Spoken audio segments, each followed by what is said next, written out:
finally, a source of raw, real, and honest information on healthcare issues that matter most. Welcome to BS Free MD. From the latest medical information to how to stay sane as a doctor or a patient, no subject is taboo, no BS is allowed. Now, let's welcome your hosts, Doctors May and Tim Hindmarsh. So welcome back to another Doctales with Cocktails with us this fine Wednesday. If you're tuning in on the Monday commute, welcome. We have, before we even get into your dirty, dark secrets of when you've been as frustrated as Bill O'Reilly, tonight we are talking about a little medical history. I won't even give the name away of what Tim's going to talk about. We have two special cocktails this week that we are sampling, and I'm going to talk about carbonated water, sparkling water. Is it good for you, bad for you, or otherwise? And wherever else, wherever else the conversation leads us. Remember when we were in Italy? It's like, we would like some water. Did you want still? Yes, still water. That's a different thing altogether. Yeah. So, but otherwise, they just bring you sparkling water, and otherwise, you have to ask specifically for a still. But back no, to I like water that comes from a still, because then it's vodka. Let's get back to you and Bill O'Reilly. So, little known fact, I'm going to spill the beans on Tim's temper tantrum days. When he would get so frustrated at work. Well, a lot of things would happen. And I know if there's somebody that's on here that used to work with him, they will just start laughing and start typing in. But I'll just give one away. He was given a special phone. It was called the Damn It phone. Because back in the day with the phones that had the little LED, they had the LED crystals in there that displayed the phone numbers. Tim what was it? One time you got so mad you took the handle of that thing and smashed the hell literally out of the phone that it blew the crystal. So yeah, the crystal had a subdural hematoma and was the liquid of the liquid crystal oozed out. And you got to keep that phone as your little Tinker Toy temper tantrum phone. And then they got you a new one, but it stayed behind. And whenever he got they said, if you get pissed off, just break the one you already broke. Don't break the new one. That's right. So I also took a pager and beat it to death with a sledgehammer. Yeah, that was at home. Yes. Because you were getting paged so much that it was frustrating him. So what did he do? Just to shut everybody up, he beat the shit out of it with a hammer. And then I started laughing at you because I called the hospital. I said, you're going to have to call me at home because my pager, it doesn't work. And then I took it in the next day and I said, I need a new pager. And I said, I beat this one to death with a hammer. And they were like, they just giggled because they thought it was a joke. And I'm like, no, I literally beat this to death with a hammer. And you didn't have to pay for it. Now you'd probably get charged with abuse of an inanimate object. Electronic abuse. Mm-hmm. Pagers have feelings. Pagers have feelings too. And they're offended when you beat them. I'm a pager, but I identify as a cell phone. Mm-hmm. So, how's summer going for you otherwise? Summer's going pretty good. Yeah. Yeah, doing a lot of water skiing, did a little riding, got to go for a ride, meet a friend for lunch today. Rode back to our old property to get some stuff coordinated as far as doing some paving. And it's coming together, kids. We're almost out of here. I have finally bought myself an inflatable paddleboard, and it has not been inflated yet. It's still in the box. It's still in the box. Needs to be inflated. So if anybody out there wants to go with me, let me know, because I need to take this baby out for a test run. Otherwise, I don't know. I guess I'll be messing around the yard. Since my elbow is good to go, that's what I'm just waiting for the inflatable paddleboard versus gator. Yeah, I was thinking about that. I'm like, maybe I should just send this thing back, because where am I going to use it? Inflatable paddleboard versus gator. You should be really nervous if you inflate that thing to take to the lake in Florida, and I'm like rubbing it down with maple syrup and chicken blood. I think there will be a lot of maple syrup and chicken blood opportunities all over, and lakes and places along the way of my life that I will get to use it. So Yes. It does not have to You could take it necessarily into the be Gulf. in You could a take- gator pond. Yeah, I mean, you could. Yeah, well, every pond in Florida is a Well, gator pond. maybe It's not like they have special ones. Well, They're all gator So ponds. there's no snow skiing hills in Florida either. No, So but that's why God made airplanes to go to Salt Lake Well, City, which takes 3 hours. maybe I will take my inflatable paddleboard with me. Maybe you will. Hey, people take kids in car seats. People take Why cats not? in cat carriers. And bunnies. So on our last trip home, we didn't post this photo, but there was a lady. Tim's like, look at the lady with the bunny. So I'm thinking it's going to be this little bunny rabbit like our daughter has. And he's like, no, this rabbit has the size of a, what did you say, Doberman Pinscher? No, it had like a Rottweiler sized head. And it was do you remember the breed of the bunny? It was Starts with an L. it was a something giant, a Belgian giant. It wasn't Yeah, it was a Belgian giant. I thought it was like a. It was a 17-pound rabbit. Large bunnies. I'm gonna have to look up the Belgian name of it. giant. You think? Flemish. Oh, Flemish giant. Yeah, right. Flemish. The Belgium. It's the same damn thing. Well, Flemish. anyway, he was attracting. Like a every lot time of I hear attention. Flemish, I'm like, I'm a little That kind of Flemish. Not me. I think of A little Flemish. people in Flemland. Flemish. It's Belgium. You're Flemish if you're from Belgium. It's the same Anyway. thing. The bunny was attracting. Why a are lot you of, Flemish if you're from Belgium? Do they have allergies and a lot of post-nasal drip or something? You can't say Belgianese, I guess. I don't know. You're Flemish. You're from Belgium and you're Flemish. Maybe you're Belgian. Belgian would make sense, but it is Flemish. It's a language. From Belgium. I think it's a language. Yeah. Okay. Maybe. Yeah. Like if you're from the Philippines, most people in the Philippines speak Tagalog. Well, yes, but you're not Tagalog. You're Filipino. You're not Tagalog. Okay. You're a Filipino this- or a Philippine. This has gone down a bunny trail. That's It's totally- actually gone down a 17-pound Flemish giant bunny trail. Yeah. Anyway, it attracted a lot of. Can you imagine kid the rabbit attention. hole that rabbit Oh, goes geez. down? That is a big freaking rabbit That's a hole. big rabbit hole. He took you down. That's a big rabbit hole. Oh man, we better get going. We're already 7 minutes into it. We've already bored the living shit out of Pete. It's like you better be drunk because I'm not gonna be able to listen. Oh my. Well, what medical history hoo-ha do you have for us today? Okay, so this has always been a big even before all the infectious disease COVID nonsense and questioning of what the hell's going on. I've always been kind of an advocate of what is the single most important, what is the single most powerful medical intervention that's ever happened as far as changing health. And I've been convinced of this for as soon as I started doing this research, which was probably 15 years ago. Mm-hmm. The most significant contribution to health, especially public health and the health of populations and the health of human beings, and not having your kids die when they're 5 years old. Because you got to remember, in 1900, 30% of all deaths were children 5 years old and younger. So the thing that's really crazy is the biggest benefit to health by any intervention Would be comes let's not see. from medicine. Not from chest feeding. No, not from strangely, not from giving men a shit ton of hormones so that they can chest feed infants. Although some men could chest feed the infant and the infant could floss its people teeth could be thinking at the same time on the areola hairs. In all seriousness, though, people could be thinking breastfeeding with passing on immunity from the mom. Healthy nutrients. Yeah, but that wasn't a technical innovation. That happened in the Garden of Eden. The whole I missed the technical innovation. Yeah, no, they're like, breastfeeding. Then how about none? There was no technical innovations back in the 1800s. No, there was. So the greatest help to healthcare, greatest thing ever that happened in healthcare, as far as actually changing the world, did not come from the world of medicine. It came from the world of engineering. And that I find very interesting, and it makes the most sense.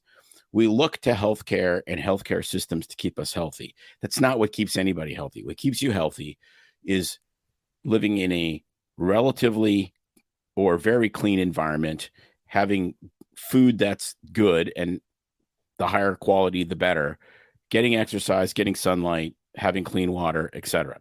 So if you rotate this back about 150 years when all of this started, what matters the most is clean water and not walking through sewage. So so what happened is there's this guy named George Waring, and George Waring became very famous because he was in his late 20s and he was the drainage engineer that actually helped build Central Park. So he built, because Central Park was essentially a swamp, and he built a drainage system that allowed them to have these ponds in Central Park and make this beautiful park that exists to this day. Some of the most expensive real estate in the world is around there.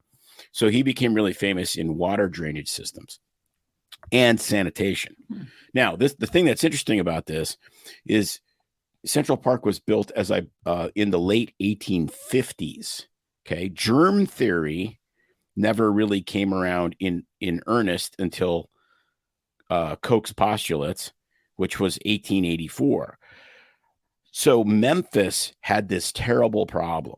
They had cholera epidemics, one right after the other, as well as yellow fever epidemics. So they called George Waring. He's pretty famous by this time. And it was around 1880. He goes in and he looks at it and he goes, well, you get flooding. And when you get flooding, it backs up from all the outhouses and whatnot. And it literally floods the streets of Memphis with feces. Ergo, your cholera epidemics. So what happened was Memphis didn't have very much money. That was before Graceland. Oh, speaking of flooding and feces, side note story that happened at our house where I grew up in. We have basements, and the sewage drainage. There was don't ask me why the pipes. There was like an actually pump out sewer pipe was closed, but they could only close so tight. I guess ours wasn't on correctly. I don't know the whole story of that. I don't remember. You would if it was your house. But anyway, we had a sewage if the neighbor's turd was floating by like a little ship. We had this massive sewage backup with the flood because of it was spring. It was raining. There's still snow on the ground.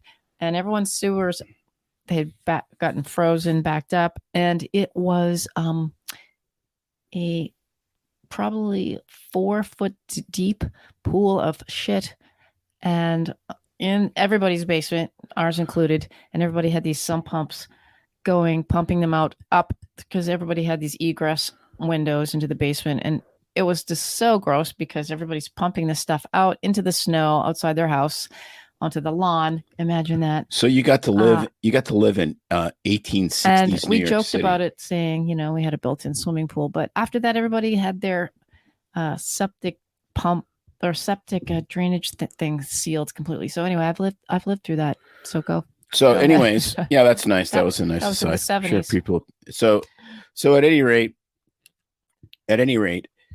they go there, and Memphis doesn't have a ton of money to build these giant drainage systems. So George, smartly, he looks at it and he goes, let's have a black water and a gray water sewage system. Until 1880, no one had ever done that before, where it's like the poo goes in the black water and then goes out to wherever they drained it back then. And the rainwater goes in a completely different system and then can drain back into the river, estuaries, whatever. That was the dawn of modern sewage systems, which is amazing because it was cheaper, way cheaper. Because otherwise what you had to do is have these massive pipes that could hold all the rainwater and all the sewage, and then they could never get plugged up and they would have to drain. When they separated them, they could use smaller pipes because there's less sewage than rainwater, and you would never overwhelm the system. And all of the epidemics of cholera went away. You could overwhelm the system in 1970, as I experienced. Yeah, if you lived where it freezes and rains at the same damn time. Oh, that was so gross. Mm-hmm. So imagine cleaning. So their cholera epidemics went away, and interestingly, we don't have cholera epidemics because we have really good sewage systems and water treatment plants, and we don't have a cholera vaccine that we vaccinate people for. Why? because we have gray and black water sewage systems. Thank you, George Waring. So then he kicks ass and takes names in Memphis. So they invite him to New York City, the world's maybe then and now biggest steaming shithole. Nah, not necessarily. Just parts of it. Well, yeah, it was then. Because in 1895, okay, so that's not that long ago. Okay, that's like 130 years ago. Horses were leaving an estimated 2.5 million pounds of horse shit and 60,000 gallons of horse urine on the streets of New York City every day. Oh, holy shit. Every day. Can you imagine that actually what New York City smelled like in 1895? It's something that you don't think about. You watch those period TV shows and you see the horses in town and their little carriage and buggies, and you're watching Bridgerton, but nobody really thinks about all the waste. You're right. And then garbage would pile up 2 or 3 feet didn't deep. The rich horse people, because they didn't have plastic bags to put garbage in, so they just threw their shit outside. And yuck. Horses would die because no one would tie them up, right? Like they're done delivering milk or whatever with their horse, so they would just leave it at their house, and they die and they tip over, and no one had like a crane to take the dead horses out, so they would just rot in the street. You mean as they aged, they just left them there in the streets? Yeah, it's just somebody else's problem. So the reason brownstones, those super expensive apartments you live in downtown New York City and Boston, are called brownstones is from the horse shit. Really? Yes.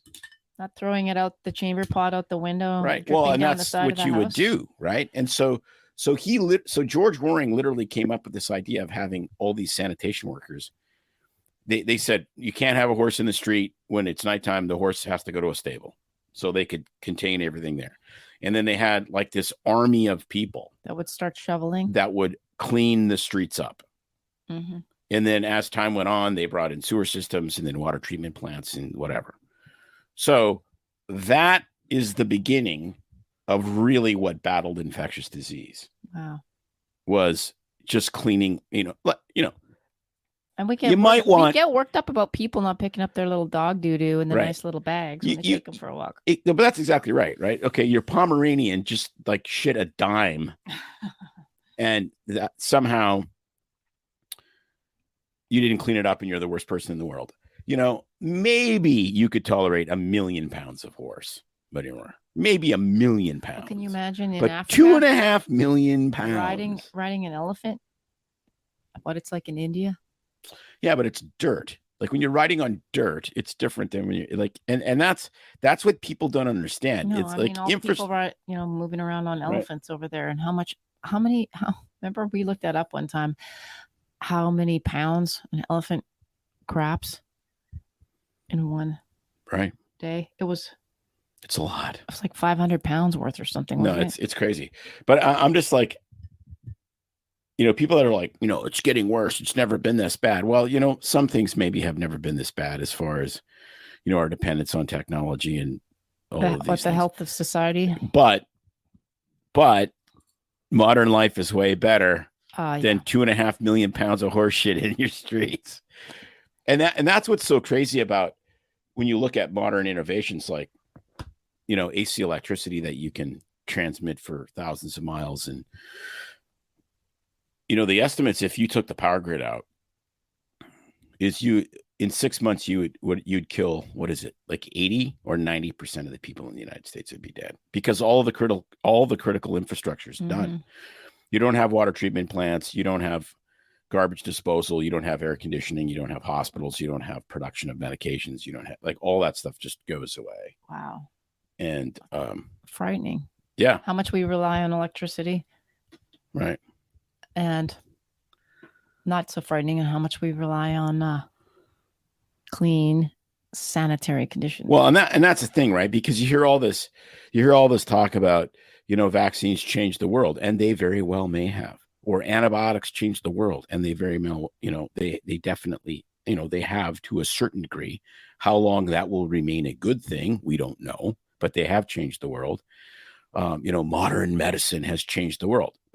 Well, modern medicine hasn't done jack diddly doo dah compared to sanitation systems and water treatment plants. Mm-hmm. Like that is so far exceeds everything else that goes on in healthcare that you cannot even, like, we take it for granted because it works so well and it's so cheap. Yet we spend $4.1 trillion on healthcare. I mean, it really is crazy. Like, it's really crazy. Like, what are we treating for $4.1 trillion? We're treating chronic illnesses from eating terrible and not exercising and not getting enough sunshine and God knows what else. And Yes. probably. And we still haven't conquered the 4 horsemen, as Peter Attia says. Probably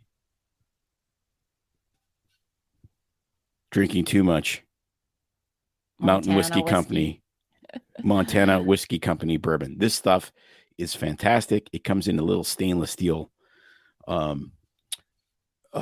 it reminds me of those old thermoses that my grandfather used to have. And I think I'm going to keep this. I think I'm going to keep this. Vintage.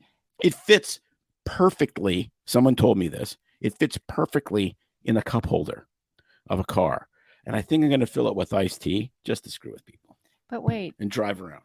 It really is a nice lightweight metal lid. I think that if you could have a screw off top so that you could put, like, if it was wider at the top so you could fit ice cubes in, be perfect with the flip top lid. But then you could reuse it. But it's a very vintage looking. I really like it. It's really good. And how's the taste? The taste is fantastic. I actually somehow some sick perverted bastard there's none left. Broke into my house and drank all this. Yeah, so somehow there's none left. I did have a sip of it, and I'm not a bourbon drinker. You're not a whiskey drinker at all. And you still liked it. It actually was very good. That would be the thing that would convert me, is that one right there. Very yummy. It is very yummy. So, and we found it. Thanks for being thanks for being on our show. That's yes, we got this donated from one of the owners of the company, believe it or not, who we are friends with. So yes, thank you very much, Scott. That's all we'll say, because we don't want to incriminate. We don't want to incriminate him with our show that equally offends everybody. And if he wants to be equally offended, he could pay us money and give us more whiskey, and we will. There you go. And we will offend at will. And then, all right, I did a little Instagram. We don't have. Actually, yes, we'll offend for free, and if we get paid. So get this, I did a little Instagram teaser. You recorded it live when I came home with this bottle earlier this week, because I found this for me and all the rest of us that don't like whiskey at the store. And here's the green bottle. It is Blue Chair Bay, and I'm drinking key lime rum cream. Oh my goodness. Okay. I'm usually not a rum person. Of course, this stuff is mixed, delicious, and it's Caribbean rum with real cream, key lime, and other natural flavors. It is like the best key lime martini I used to ever get was from P.F. Chang's, where they would mix it perfectly so that it was thick and it tasted like eating key lime pie, and they'd rim the glass with graham crackers, and it was like dessert. Well, this is the closest thing. I put mine on ice, put a little lime in it. There's recipes that you can find online how to mix it with pineapple juice, etc. But this is so delicious. And the cool thing about these flavors, this company that makes Blue Chair Bay flavored, they're all less than 99 tropical calories for 1.5 ounces, though. But very delicious. And get this company has like mocha rum cream, banana rum cream. So what if I drank 16 ounces? Then mango rum cream. We'll do the math. The company is owned by Kenny Chesney. And now I'm not a big country person, but apparently he's a country singer. So yeah, I was inspired by the island lifestyle and of singer-songwriter Kenny Chesney. And it's fully owned by him. And yeah. No, it tastes it's made with sugarcane molasses, natural ingredients, and this stuff is very delicious. So it is really good. So good job, Kenny. Yeah. I would say the other thing about this is you can make key lime colada which would be key lime rum cream, and then you put in some of their coconut rum, plain pineapple juice, orange juice, cream of coconut, and ice. But I like my stuff pretty pure. So yes, very nice, light, summery. Basically, it's like Bailey's in a glass. Well, it's a premixed cocktail is what it is. Yeah. It's 15%, so it's a premixed cocktail. So that's what I'm enjoying. Cheers. I think I got more than 99 calories. You got like a whole glass of milk going on right there. Well, if milk tasted like this. I know, right? Whew. So, speaking of other beverages, I have been buying different kinds of flavored water, sparkling water. Who hasn't, right? Don't we seem to do that more in the summer? I don't know why we're buying it, because we do own a soda stream machine. And I love my sitting soda on the machine. counter, and it has not been used since we've moved. It's hidden. It's not hidden. It's on the counter. That's hidden to him. It's clearly hidden. Clearly. It's right behind the butter in the refrigerator, which is the butter's literally not even in the refrigerator. In stealth mode. There you go. That's the answer to that. So, man, I don't know what anybody's favorite sparkling water is. LaCroix, there's Spindrift, there's Bubbly, there's Target brand. What are their common ones? Perrier. Well, Perrier's its own thing. It's kind of... Anyway, LaCroix is kind of the most known, and then there's all the offshoots of the no-name brands, but Bubbly's a kind of common, cheaper one. All right, so we have had these. I've been drinking them again. It's summer, and I'm like, I am not a big water drinker, and I like flavor, and I usually put lime in my water, and they give me canker sores, all that acid from the lime in there. So after, a week of this canker sore, I'm like, enough already. Smart thing to do would be to put other fruit in there, like raspberries or strawberry. But no, I'm like going for the sparkling sodas. And all of a sudden, for the last 2 weeks, I've been noticing, fluid retention, but I've gained some weight. And suddenly I've noticed my weight gain, and I've been pretty stable with my weight for years. Well, probably since we quit residency, and it's after kids. So for the last 25 years, my weight is pretty much the same, give or take 5 pounds. I have the same clothes give or take for 25 years. Good dump. And I'm not bragging about it. What I'm saying is all of a sudden I'm ballooned and I cannot fit into pants. And I'm like, well, what the heck? So I'm analyzing and going, well, ballooned. Well, ballooned enough so that my pants don't fit. They're small balloons. You ballooned like 3 pounds. I didn't say the Hindenburg size or a giant basket balloon. I just said ballooned. Okay. I can't get my pants on. And I'm like, what is happening? My hormones now are stable. So then I'm going through all of that. And I'm like, well, obviously I had a hip replacement in January. I have been on limited, no workout activities as I go through that drama, which we talk about now and then, but I can't really get very much further down the road than a mile. And I have not been able to pick up more than a cup of coffee or a bottle of booze, right? Because of my elbow surgery. So was that the problem? No, I start to think, I think there's a correlation between these sodas, these non-soda sodas, sparkling waters. And then that's when you remembered a coworker we used to work with had the same thing happen to her. She was actually tiny, very thin, tall, thin. You could knock her over with one hand. And then all of a sudden one summer she was drinking a bunch of these LaCroix, and she said, I don't know what's going on, but I've gained how many pounds? 5, 10 pounds. She gained quite a bit. Maybe it was more. So she quit and she lost the weight again.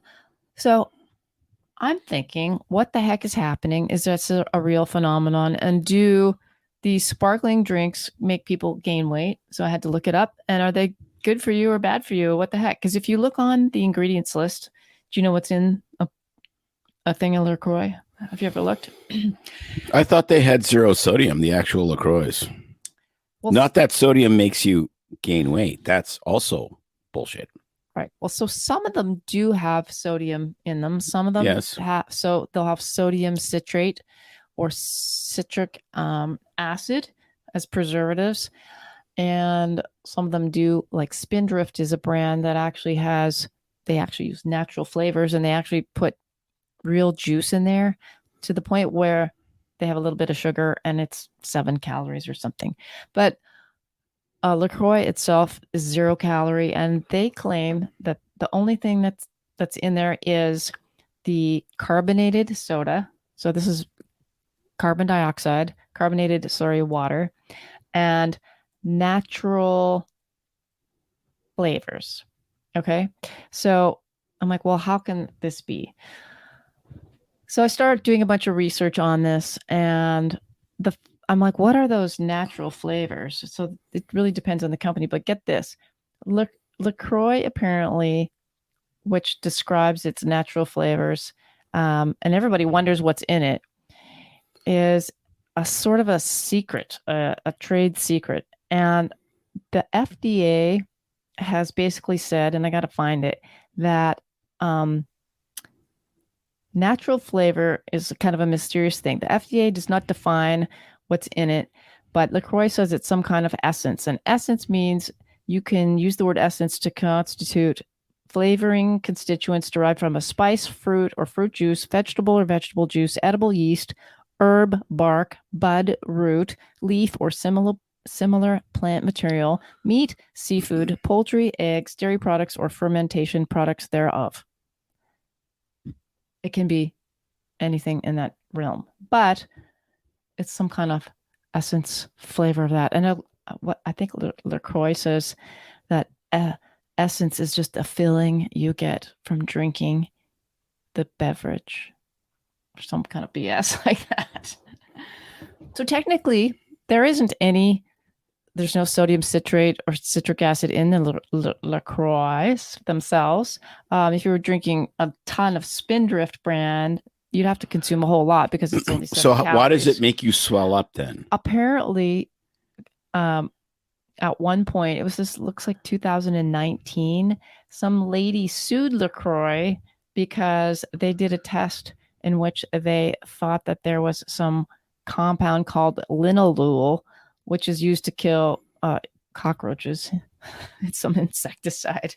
And then that went to court. But basically, I think that was some contaminated specimens. For the most part, LaCroix itself isn't making you blow up. What's happening is there's a research article that came out, and I found it in UCLA Health. It was published in 2002, and it showed that studies shows links drinking carbonated water to weight gain. And then what happens is the carbonated bubbles fill up your stomach, making your stomach distend. Of course, you're also consuming more fluid. And then what happens is when your stomach is full, it causes your stomach to secrete a hormone that's well known now called ghrelin. And ghrelin is a hunger hormone. It signals the body. Whoa. Slow down, Sport Shoe. To feel hungry. So if it dilates your stomach, why would it make you feel hungry? What's that? Why would ghrelin be released if your stomach is distended? Oh, well, not totally distended, but when you start to consume it, it starts to fill the stomach and it says it's time to eat. So then you release the hunger hormone. Okay, and so when that's the whole wetting. And then whetting your appetite. When it gets to a certain point of fullness, then you're supposed to signal the satiety hormone. And that's why you're supposed to eat slower. Yeah. Ghrelin and leptin. So basically what happens, yes, it's not like you're getting stuffed full and then it signals it. It's as you start to consume, the carbonation goes in there. You're actually stimulating your hunger hormone, and you're actually also craving more sugary substances and sweet substances. Yeah, because there's no calories. Well. Exactly. So there's no feedback loop. So but there are studies that show people have gained weight on these, mostly because they just tend to overall eat more calories by consuming these. Yeah, I still think it's a no-brainer trade for. And they did a study in rodents and in humans. The human study had 20 male participants drink carbonated or plain water, and the results matched the other rodent study that when you drink either unsweetened or artificially sweetened carbonated water, you'll have triple the blood levels of ghrelin than those that drank plain water. Okay, that's powerful. Yeah. Now, it's all about trading. So if you're trading Pepsi or Coke or such things for carbonated water, no-brainer trade. You'll lose weight because you're getting rid of calories. So all in all, here's But- what I looked up. So then I'm like, is it good? So basically, that's what was happening. All in all, carbonated water helps a lot of people to lose weight that normally would drink soda because they're substituting it for the low-calorie drink, and the carbonation can cause, gas, more burping. But other than that, it's really not harmful unless there's high amounts of citric acid. Some of them will have a lower pH and actually can be bad for your teeth. There's controversy on this. I found some studies that say that it's not low enough to really impact dental caries that much. And other people say, yeah, it could cause some dental damage. But other than that, if you struggle with drinking a lot of soda pop, I guess Starbucks sugary drinks, and you need something else, this is a good place to start with. Well, actually, the place to start is right there. No, that's not true. So the weight gain, I stopped drinking them, and lo and behold, I started flushing out some fluid. I think something else was going on, but I think I do crave more food and sugary drinks when I'm on that stuff. Yeah. So no more LaCroix for me. Does Crystal Light added to water cause you to gain weight? Not specifically, No. but I would. There's a lot of studies. We talked about this. Did we talk about this on the podcast about the data on aspartame, as well as artificial sweeteners being carcinogenic? And there's more information coming out. I think the issue is this: the potential. Yeah, the carcinogenic thing is a little bit kind of. It's close to the 2.5 million pounds of horseshit in New York City. I disagree. But you've changed your mind about a lot of things in medicine as the data has come out. Yeah, it might be You'd have slightly to consume more carcinogenic. A heck of a lot of aspartame. I think the more harm from those artificial sweeteners is just that you tend to crave more sweet stuff in general. That's clear. Your palate gets used to it, A. And then B, I still believe that natural is better. A little bit of honey or maple syrup or sugar is better for you. No, I think the issue is, and I've also done a lot of reading lately on how your body processes artificial sugars. It does tend to jack up your insulin levels more than plain sucrose in sugar. And so in the end, you might actually, I know that my favorite guy, James Denick, says it. So does Peter Attia. Yeah, and Mercola, that those artificial sweeteners, they actually stimulate and push the insulin resistance. Yeah, more. I think that's true. I think volume is a big deal if you want to have an artificially sweetened drink every once in a while.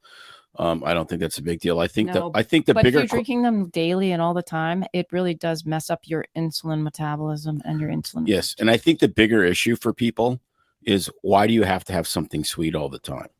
Like you should kill that. You should nail the sweet tooth to the cross. Like eventually you're going to have to cross that.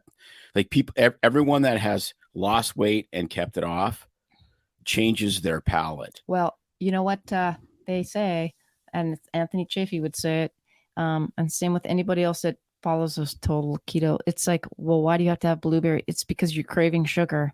And it's true. Sometimes I'm like absolutely craving sugar and I eat a few blueberries. So I'm like, I got my carb fix. But yeah, why do you need to have something sweet all the time? I'm not a big water drinker and I do like flavor, but I'm happy to put a slice of lemon, lime, or a chunk of berries in there just to give it some taste. It doesn't have to be sweet, but yeah, you got to ask yourself that if you're carb addicted, maybe you do want that sweet taste. But I'm a true believer in, we all have our things we struggle with, but if you can make changes and do better. I mean, we did it. I would get rid of the artificial sweeteners. Plus, the other thing is that they mess up your gut microbiome. I do know that from some experts. And they give you a lot of gas and not so healthy for the gut microbiome as well. We did an informal survey at a crisis pregnancy center. The owner did. This is several years ago, of how much soda the average customer that they saw, which is, largely early 20s and teenage women. And it was like 64 or 84 ounces a day. that's a problem. Well, And I don't care if it's sugar free or whatever. That's a problem. That's going to cause really bad things to happen. I remember reading that they did a study on that, on like pretty much the same thing. And some of the books I've read on the soda consumption in the U.S. per person, how much it is. It is really gross. I forget how many liters per day per person it is. That is a problem. Yeah, if there's one dietary change you could make instantaneously, is to drink zero sugar and zero artificial sweeteners. Right. And just learn how to drink water and like it. I mean, I think, and guess what? If you listen to today's episode of Truth Bomb, you'll realize that we're not all 3 cups away from being dehydrated. That's not the issue. Is that we drink garbage instead of drinking water. That's the bottom line. I think, and I'm as guilty of this as everybody else. From watching people while we've worked over the years, and that whole need for people to, I think almost an oral fixation where they have to have like a straw or something going in their mouth continuously. So if it can't be food, it's got to be a cup with a straw, or whether it's your Starbucks or your soda with the straw, or you with your, favorite Montana whiskey by your side at night. But I think that's a thing for people where they have to be, they get used to consuming. I had a patient, soda.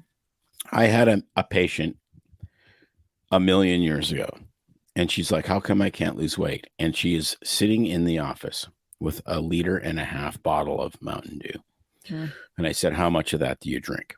And I don't know, it was like 4 or 5 liters of Mountain Dew a day. I said, drink none, 0, just drink water. And she got pissed. She said, well, you're taking away my only vice. And I'm like, oh, you get a vice? Yeah. Like, where does that say? Is it like on the back of your driver's license? Does it say you get a vice? And luckily you didn't get the heroin vice. You got the Mountain Dew vice. No, you don't get a vice. Oh, okay. Can I take your vice away? Well, whatever. I mean, you're asking me for advice on how to do something, and I give you the easiest, most practical solution to that problem, and you're pissed off. And I'm like, whatever. I mean, do what you want. But like, just her saying she wasn't ready to give up that one thing. That's exactly right. But literally, she was consuming her entire day's calorie load, about 2,100 calories. I had someone else in soda that was diabetic that had the same thing. And that was not unusual. That was not an unusual occurrence. Oh, yeah. She would take a 12-pack and she quit, and it made a huge difference. Not only that, but fructose and high fructose corn syrup is not metabolized the same as sugar, which is sucrose. It actually drives you to store and convert it into fat, and it signals you to hold on to fat more than regular sucrose, believe it or not. So it does, which is interesting because fructose is fruit sugar. Another reason to believe what I believe, that fruit is largely horseshit. Well, fruit is a great treat because it's like an apple's like 100 calories with tons of fiber. So it's going to slowly release. And if you need something sweet, it's better to eat than candy, which is like supercharged, but it's still fructose. Correct. Which still has nutrients in it. I mean, people, I used to, we argue about that. We argue about it all the time because it has vitamins and minerals, but you shouldn't be stuffing yourself with it. Correct. This whole idea that you go on a fruit diet, I'm like, fruit is nature's dessert. Well, that's a same fine with the thing. Wonder Bread and the white buns. Well, of course. There you go. Yeah, of course. I'm not disagreeing. White buns are horseshit, Tim. White bread is bad. Yes, but it has less gluten than absolute horseshit is whole wheat bread. Yes. That is the most god-awful thing ever invented by the hands of man. So Desiree says, I'm the same way. There's times when I go through sugar cravings, but she says it's hard to pin down why she needs something sweet. Well, probably because your body is actually liking carbs, even though you don't know it. And then that dopamine hit, right? When you have something sweet that makes you feel good, even it's like when I eat chocolate, it seems to last less and less in as far as duration of time. So she drinks a ton of water, shots apple cider vinegar, and no soda.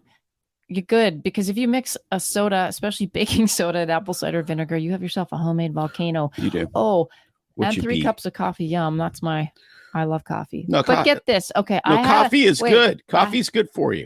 Speaking of apple cider The other thing that's good for you, soda, is I had a patient, actually do and turn themselves into a human volcano, because this was the extreme case. She had such bad acid reflux, and so her hydrochloric acid in her stomach was very high, and she drank a ton of actual baking soda to try to neutralize it, and literally perforated a hole in her stomach, presented to the ER, to the hospital, with a perforation because of the baking soda consumption and such bad acid reflux disease. That's what they figured.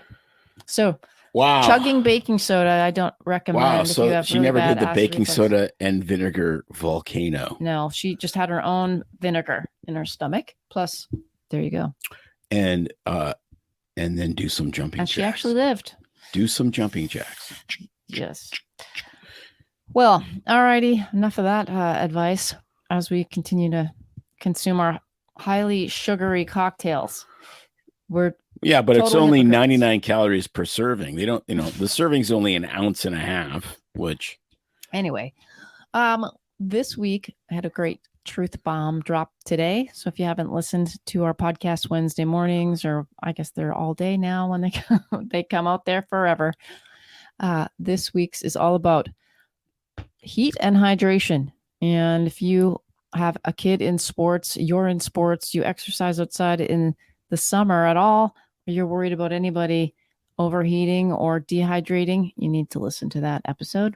And then tomorrow's podcast is coming out with part 2 with Daniel Wren, a financial advisor, talking about your personal finances, your motivation behind your finances, why we need money, why do we want to have money, how we spend money. It's all variable, and what are some wise decisions to make. We need money for classic cars and motorcycles. Mm-hmm. And that's where we disagree. It's pretty and so easy. We'll have to have a podcast on negotiation talks. Negotiation. Yeah. Maybe we can get a hostage negotiator to come in and mediate. Right. Well, you also need inflatable paddle boards. Mm-hmm. No, that's coated in chicken blood and maple syrup. Yeah, my paddle board is costing a lot less than your motorcycle and car. But I can't go as fast. And then we have some great interviews that we've done this with some guests that are going to be coming out in the future. We're super excited because we did talk with Dr. Sabine Hazen again today. She's the shit doctor from Let's Talk Shit, and she will be back on our show, as well as Ryan Heath's coming back soon. He was on Monday. Yes, actually, you're right. That's released already on the podcast Monday. So if you don't want to listen to us drone on about Doctales, forward to 37 minutes, and Ryan is there, and it's a great episode. Perfect. Other than that, we have lots of fun stuff on our Truth Serum newsletter that comes out Mondays, and some other fun photos of what we're doing this summer, some backstories, and your chance to get some discounts from some books that we read, or on Oregon Valley Farms. I've got a link in there. Other than that, any last thoughts, Tim? No. Stay salty. Can I say stay safe? No, you got to stay salty. Stay safe on your motorcycle. You got, whatever. Yes, you got to be cautious, but like this idea of stay safe. Stay safe is the dumbest thing we ever said to anybody. Stay safe. Like what? So I just like stay in my, like that whole thing through COVID. Stay safe. Well, how the hell am I supposed to stay safe? It means wear a mask. Oh yeah. Oh, become part of an experiment for the whole world, and you'll stay safe. It means wear a mask. Breathe through a used tampon that you've had on your face for the last, 3.5 months. Yeah, stay safe. It's like bite me. Stay safe. Stay salty. That's way better. You and Bill O'Reilly. Perfect ending. All right, everybody. We'll see you next time. It's no secret that medicine is a bit uptight. That's why Tim and I created BS Free MD, to mix things up a little and have fun in the process. Besides, we are having these exact same discussions all the time, so we thought we might as well invite everyone to the party. If you really like us, you can get plenty more and maybe see one of Tim's cool tattoos on our Instagram or Facebook pages at BS Free MD. See you next time.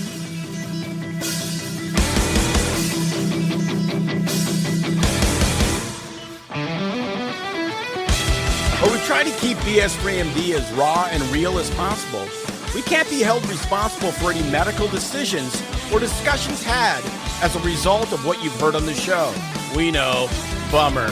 But the truth is, we really do care about your questions. So feel free to reach out to us by email at doc@bsfreemd.com.